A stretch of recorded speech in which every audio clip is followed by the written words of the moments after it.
The sun was shining on the vast expanse of the sky.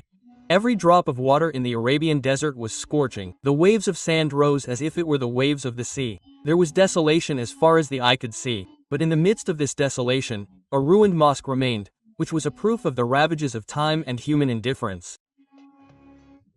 The broken arches and leaning minarets of the mosque testified that there used to be noise of prayers here once upon a time. An old man was sitting under the sahiban of the same mosque. His white clothes were waving in the wind and there was a radiant glow in his eyes. His clothes were simple. This man was pale but pure. Sheikh Abdul Mujba, whom people called Darvish Desert. Every traveler's soul would feel peace on seeing his face. But there was such a secret in his silence that not everyone could understand. Sheikh Abdul Mujib would perform ablution after morning prayers and sit in this ruined mosque, turn the rosary and talk to Allah. Some say that he is one of the great saints of Allah. Some consider him Majnun who is fed up with the world.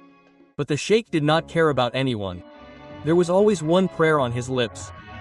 "O God, tell me about your purpose. I have been sitting with my head bowed at that door for so long."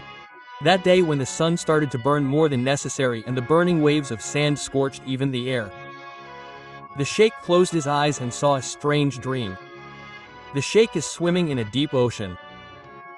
But it is not water but an ocean of light, and in the middle of that ocean there is a marble palace. A voice comes from there. "O Abdul Mujib, you will get what you ask for. But in return you will have to give the biggest sacrifice. Whatever you ask for will be a test of your worship. Do you accept it?" The sheikh bowed his head and opened his eyes. His body was drenched in sweat but there was a peace in his heart. "O God, whatever you want, I accept it." At that very moment a shadow entered from the door of the mosque.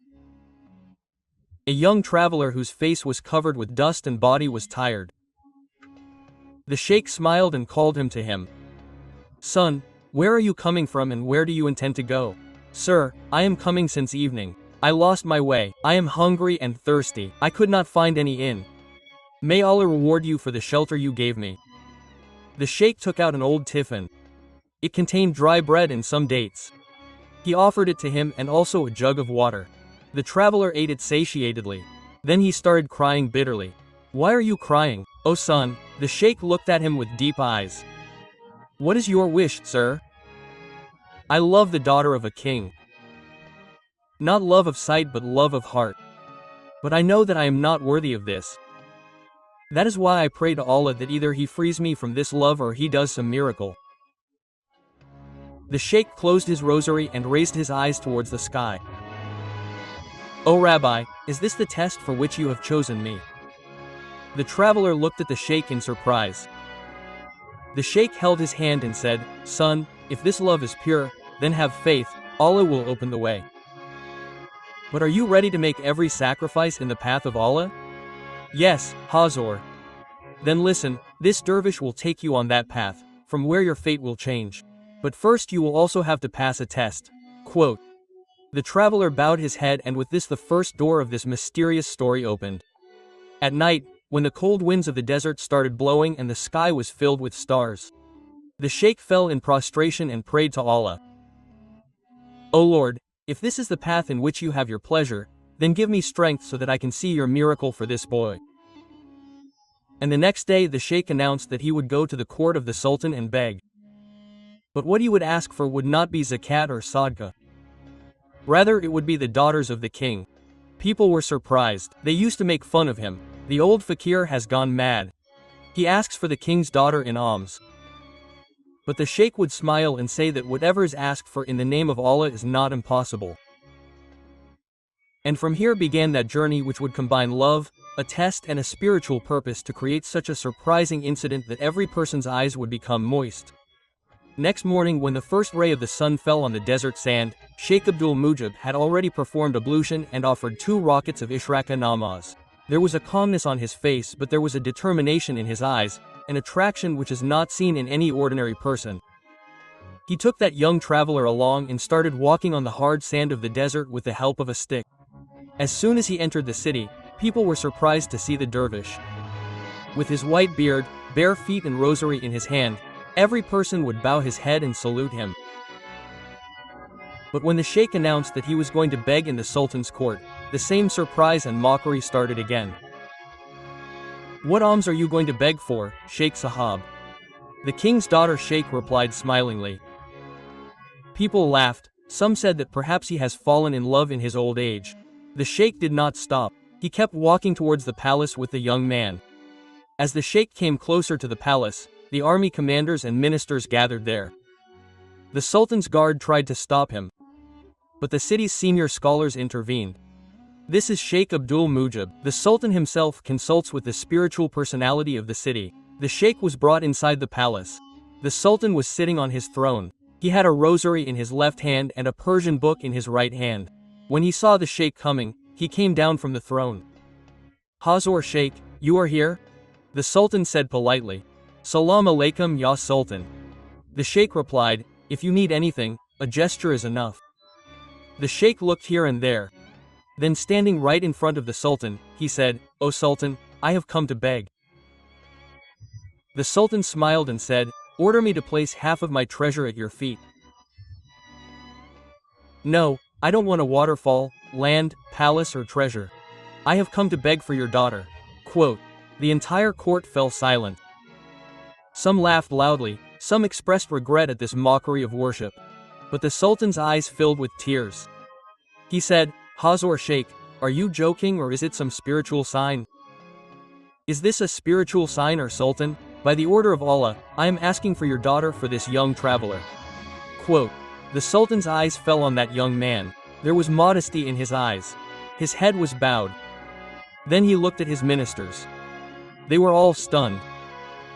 "Sheikh, do you know who this young man is?"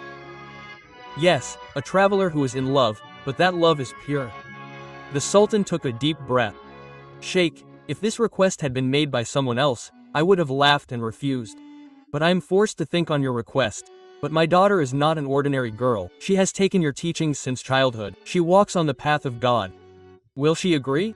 The sheikh said, "O Sultan, if you allow me, I would like to talk to your daughter myself." The Sultan was surprised but agreed. For the first time a sheikh was getting so much respect that he could talk to the Sultan's daughter openly. The sheikh was taken to the harem. There, behind a curtain, the Sultan's daughter Sahidah bint Abdul Kahir was present. There was a softness in her voice and the words were, "Assalamu alaikum ya Sheikh walaikum salam." "O daughter, I have come with a strange request. A fakir has come to beg for you. But you do not want wealth." Sayyidah remained silent for some time. Then she said, "Is that person religious?" "Yes daughter, he loves you but by staying within limits, his eyes have never become haram. He wants to marry you but for the sake of Allah." Sayyidah took a deep breath. Then she said, "O Sheikh, if this is Allah's order, then I accept it. But I have one condition." "What is the condition, daughter?" "That person will have to pass 3 tests. If he is patient, brave and respectable, then he will have to go through 3 tests. I will hold his hand only if he succeeds in religion." The sheikh smiled and said, "I accept your condition. O daughter, Allah is the witness. Now this is not love but a trust." The next day the Sultan called all the nobles, chieftains and ulema. A big gathering was held in the courtyard of the palace. The Sultan announced, "Today a strange request has been presented in this court. A fakir has begged for my daughter for a young traveler." Then he said, "This princess has set 3 tests. If this young man succeeds in all 3, then the marriage will be done." Whispering started among the people. Some said this is an insult to the daughter of the Sultan. Some said this is the will of Allah. It cannot be stopped. The sheikh raised his rosary and said that whatever is asked in the name of Allah is not rejected. There was silence in the court. There was a light of faith and peace in the eyes of Sheikh Abdul Mujib, while there was a sparkle of surprise and amazement in the eyes of all the people present. Sultan Abdul Qah had declared that the marriage of Princess Sayyidah bint Abdul would take place only if the young traveler would pass 3 tests. The first test would be the test of patience. The Sultan declared, in this first test, the young man would be put through such circumstances where patience would be difficult even for a spiritual man.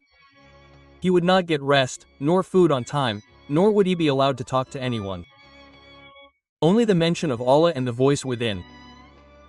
The sheikh bowed his head and said that this test is the path on which a saint passes. If this young man passes through this path, his spiritual status would be elevated. The Sultan signaled the guards and the young traveler was taken to a deserted part of the palace, where there was no window, no door that opened, nor could a human voice be heard.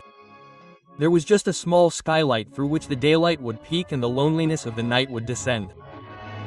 There was just a Amoz, a rosary and a mat in that room. Dry bread and a cup of water for one meal. The traveler thanked God. Whatever you have given me, I accept it. I have no complaints. On the first day, he prayed all the time. He recited Darood and kept talking to God at night. But when the third day came, hunger knocked on his door. There was less water and he started having a headache. Oh God, please give me patience. This test is according to your will, and it is your promise that you are with those who have patience. He would prostrate himself on the ground and shed tears. But every time he would get up and say that Allah is watching me and the blessings of the Sheikh are with me. On the sixth day, his health deteriorated. His body was burning with fever, but he did not leave the rosary from his hand. On the seventh day, a maid of the palace brought a cup of water with more water by mistake. The young traveler returned it. I do not want any kind of leniency in the test. Whatever has been decided is acceptable. The maid was surprised and went to the Sheikh and told him everything. The Sheikh bowed his head and smiled. This is not a test of patience. This is the answer to insult with love. On the second day, the traveler saw a strange dream. A divine face appeared before him and said, your test is your education. Every tear, every hunger, every loneliness is bringing you closer to your goal. Be patient, do not step back. He got up and performed ablution and said to Allah in the night's tahajjud, O Lord, if you are pleased, let my body burn. Let my soul suffer. I have no complaint. May your kindness continue. On the other hand, inside the palace, Sayed used to look every day at the skylight from where light used to enter. She did not know how that young man was, whether he was alive or not, but every day she used to recite a verse of the Quran for him. Surely Allah is with those who are patient. She asked the Sheikh, O Sheikh, if he fails, can I even meet him? The Sheikh replied, if he fails, you will live your whole life with the question whether you did injustice to him or not. But I am sure, he will succeed. It was the 20th day. The traveler had become very weak. There was shadow under the eyes, lips were dry and the body had become a skeleton, but he still spoke only the name of Allah. The Sheikh and the Sultan themselves entered the room. The Sultan saw the traveler and was surprised. I have never seen such patience, such a test. The Sheikh asked the traveler, how did you endure all this? The traveler replied, my God was with me and I was sure that he was watching my patience. The Sultan wiped his tears and announced, this young man has passed the first test. Allah is the witness. His patience is more pure than the love of all of us. The next day people were gathered in the court. The Sultan announced in front of everyone, the young man who had become a joke of all you smugglers, today has shown such patience which can become an example of a prophet. People's eyes filled with tears. Many ministers bowed their heads. A mufti said, if this young man succeeds in the second test as well, then Sahidah will surely be his destiny. Sahidah prayed from behind the curtain. O God, keep him safe and write my trust in my destiny. After the Sultan's announcement, everyone present in the court had their eyes on the young traveler who had presented such a scene of patience that it crossed the limits of human courage. But now a new test was waiting for him, the test of bravery. Sultan Abdul Qah's announcement. In this second stage, this young man will be put through such a scene where his physical and spiritual courage will be tested. He will be sent to that rugged valley where there are desert robbers, barbarians and a tribe burning with the flames of rebellion. Sheikh Abdul Mujibur bowed his head and said, Shujat is not just about sword fighting, it is about inner strength. Courage of heart, faith in eyes and purity of intention is the true bravery. The traveler was sent with an old horse and some roadies towards that place which was famous as Wadi Kaf. It was said that no one returns from there, nor any enemy survives. But the traveler's face was confident. The journey started where there was no path. Hot desert, thorny bushes and poisonous insects at night, there was a shadow of death at every step. But there was mention of Allah at every step. On the third day, when the sun was above his head and his body was drenched in sweat, the traveler saw dust flying from a distance. These were the same notorious robbers who were called Ashkia Anar. Their leader, stone-hearted, wicked and thirsty for blood, roared, "Who are you to enter our territory? Have you come with the goods of death, or to test your luck?" The traveler replied simply, "I am neither a merchant, nor do I claim to be brave. I am a dervish who has to complete his test. Give me way." The robbers started laughing, but their leader became very serious. "These eyes do not lie, they have the fire of flames, which every martyr recognizes. If you are truthful, then fight with this fiery sword." The traveler took a wooden stick in his hand, the same one which the sheikh had given him when he was sending him off. The leader took out his sword and attacked. But the traveler gave only one blow. The leader's sword fell far away. "I have not come to fight, but if the need arises, I will not step back in the path of God." The robbers bowed their heads and retreated. The leader said, "You are honest, go ahead, your path is open, but what you will find ahead is even more wicked than us." On the fifth day he reached the valley of Guftar, a place full of beasts that imitated human voices. Dark dense forest and human voices coming from all sides. "Help, O servant of Allah! Save me!" Single quote. The traveler closed his eyes and read this verse of the Quran. Every voice fell silent, but in the next moment a beast pounced on him. The traveler stopped him with his stick and recited Ya Hayu Ya Qayyum Berhamtika's Astahit beast fell with a scream and silence spread in the forest. The lonely tribe and the face of rebellion. On the eighth day that tribe reached this place. The tribe which had rebelled against the Sultan's kingdom. The chief of the tribe got angry on seeing him. "Are you a spy of the Sultan or have you come with some other intention?" The traveler said, "I am neither a spy nor your enemy. But if you are against Hakka, then I will not remain silent." The people of the tribe surrounded him. But the truth of what the traveler said shook many hearts. He said, "If you fear Allah, then there is no blessing in rebellion. And if you want justice, then get the matter out through words, not with the sword." The chief said, "Your words are sharper than swords. We want protection from you." That day the tribe met the Sultan's palace again and sent a message to the Sultan. "We understood the words of that young man." After 10 days the traveler returned to the palace. His clothes were torn. There were marks of wounds on his body but the same confidence and light in his eyes. The Sultan looked at him and stopped. "Did you suppress the rebellion with blood or with wisdom?" The traveler replied, "It is not with blood but with words. The fear of Allah and the power of justice is greater than the sword." Sahidah heard from behind the curtain and thanked Allah. "O Lord, you kept him safe and strengthened my heart and faith." The Sultan announced in the court, "This young man is not only brave but also wise. His courage, his words and his mercy are his salvation." This second test was also completed successfully. The audience raised the slogan of Takbir. Allahu Akbar. The sounds of Allahu Akbar were echoing in the court. After the Sultan's announcement, every eye was on that young man who had set such examples in both the tests of patience and bravery that it was difficult to even imagine.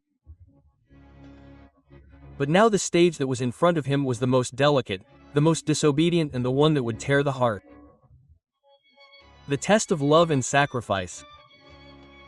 When the Sultan announced that the third stage of the test would be taken from the depth of the soul, the reflections of surprise and regret were clearly visible on the faces of the courtiers. This time the young man will have to sacrifice his emotions, his heart's yearning and his desires. If love goes against the will of Allah, it becomes Ibtala. Is this young man ready to sacrifice his love? Sheikh Abdul Mujibur took a deep breath and said, "This is the stage where even patience and courage sometimes fail. But the one who gives preference to the love of Allah over every love is called a wali." Princess Sayyidah heard this from behind the curtain and her soul trembled. She had spent the nights in prostration. She had prayed to Allah. And now when that moment came, her heart was saying, "O God, if you want me not to get her, then give me the patience with which Hazrat Yusuf and Hazrat Ayyub alayhi salam used it." That night the young man saw a dream. There was light, there was a garden where there were flowers, trees and at a place an old fakir was sitting. The same old fakir who had first begged for the princess from him. The fakir said, "Son, love is not something to be asked for, it is something to be sacrificed. If you want Sayyidah to be your destiny, then first lose yourself and then you will get her." The next day the Sultan announced, "If you are really worthy of love, then do one thing, go to that orphanage in Baghdad where the children of our kingdom grow up. Live there for a year leaving everything behind, no name, no fame, no wealth. And if your love remains even after a year, we will hand over Sayyidah to you." The entire court was silent. How can a person who loves a crowned princess live with orphans for a year, anonymous and without any identity? But the young man bowed his head and said, "If my love is in the way of Allah, then this sacrifice is not heavy for me."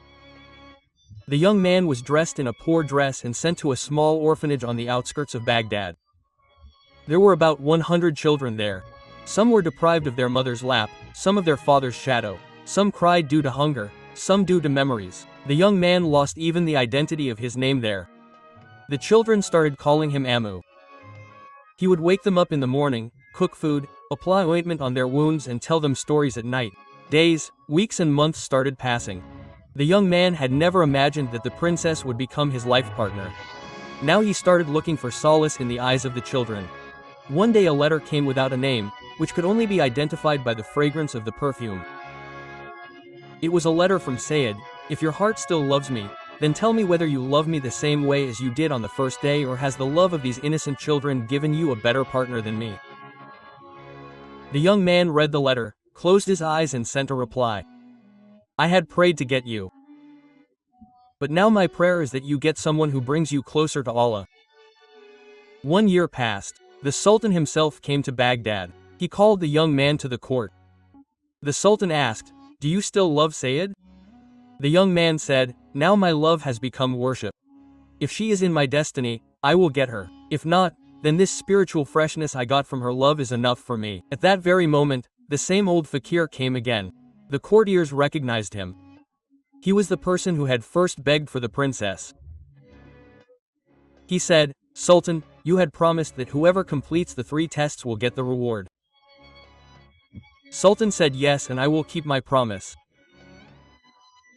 Fakir said, "Listen, I am the one who raised him, taught him lessons, and now I say return his love to him." Sultan smiled and said, "I have no doubt about it now. It is always his." That day, a gathering full of simplicity and light was arranged in Sultan's palace. Sheikh Abdul Mujibur got the nikah done. Voices came from all sides. "Blessings be upon you. May light shower on this couple." Sayyidah and the young man looked into each other's eyes. There was no pride in love, nor formality in sacrifice. It was just Allah's will. The nikah gathering was over. Princess Sayyidah and the young man were now each other's. There was a wave of happiness in every corner of the court. But standing in the moonlight in a balcony of that palace, the eyes of the young man were searching for a fakir far away. The same old fakir who had laid the foundation of this whole story. "Where is he?" the young man asked the courtier. But he did not get any answer. No one knew who that fakir was. Where did he come from and where did he go? He could not sleep at night. The young man's soul was not at peace without seeing that old fakir. He was the one who had first begged for the princess. He was the one who had started the tests. One morning when the travelers of a caravan returning from Medina came to the palace, one of them said that we had seen an old fakir. He was sitting alone in a hut on a hill outside Medina. When we asked him his name, he smiled and said, "Why should we call him by words whose name is in all hearts?" The young man immediately prepared for the caravan and left for Medina. 3 days later he reached the hill. The same hut was visible from a distance. The same old fakir was sitting in the shade of a tree. The young man fell at his feet. The young man's eyes filled with tears. "So you are the wali of Allah." The fakir said, "I was your door. But you made the way yourself. Now you have become a traveler." The fakir told that the Sultan is my old disciple.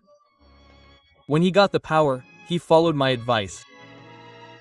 But when his daughter talked about love, he was afraid that love might take her away from religion. That is why he held this test on my advice, so that he could see that love is not just a desire but becomes devotion. The young man's eyes filled with tears. So this was all a test. The fakir smiled and said, Every person is in a test, son. Some are for wealth, some for love, some for self. You have succeeded, now go back, Saida. This is not your reward. It is the reward of your patience and devotion. When the young man reached the palace after returning from Medina, Saida was standing at the door waiting for him. You went in search of my protector, he said, and you returned as a wali yourself, princess. And the young man built a madrasa near his palace, where orphan children were educated and brought up. Every year he would go to the orphanage in Baghdad, the same place where he had received the real education of love. One day the Sultan came down from his throne and announced, "This young man taught me the meaning of throne. Love of subjects is greater than rule."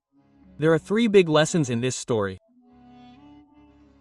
1. Patience is the foundation of every love. Until love does not pass through Ibtala, it is not true.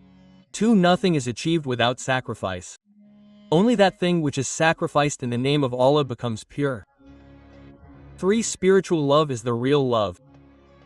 When love is for the pleasure of Allah, it becomes devotion. O Lord of respect, please give us that love which brings us closer to you. Illuminate our hearts with patience, sacrifice and consent. If you give us love, turn it into devotion. And if you put us to a test, give us success. Ameen. Just like the video so that we get more courage. Share it with your friends and family so that more people can learn from this incident. Subscribe to the channel and press the bell icon so that you do not miss our new stories. Tell us in the comment what lesson this incident taught you. Log in and you must be seeing our video on your screen. Watch it too and learn something good. See you soon with another new lesson-based Islamic story.